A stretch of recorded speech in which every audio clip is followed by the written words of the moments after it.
তো গাইস এতক্ষণ দেখালাম বাগবাজারের ভিউ শুরুটা। আমি অ্যাকচুয়ালি ঘর থেকে ব্লগ করতে স্টার্ট করতে পারিনি, আমার সময় সুযোগ হয়ে ওঠেনি।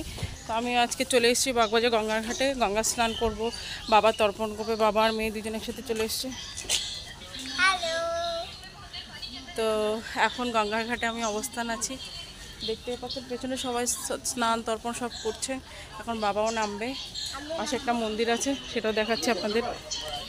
হ্যাঁ আমি সব নিয়ে এসেছি।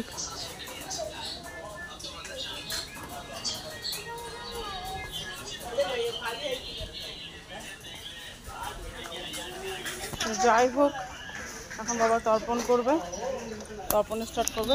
আগে বাবা তর্পণ করা শেষ হবে, তারপর আমি স্নান করবো। তো চলো গাইস দেখতে থাকো। বাগবাজার ভিউটা তো আমি আপনাদেরকে দেখিয়েছি, আবারও সাগরিকা একটি ব্লগ আপনাদের সবাইকে স্বাগতম জানাই। রাধে রাধে গাইস।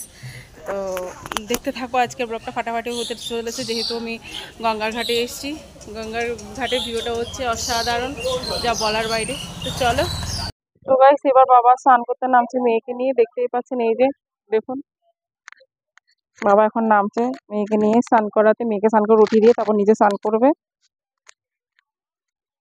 স্নান করে উঠলেই তারপর তর্পণ শুরু হবে। এই যে বাবা আর মেয়ে, এই যে সবাই এখানে তর্পণ করছে। এক সাইডে রেখে দাও, একটা সাইডে রাখো। এই যে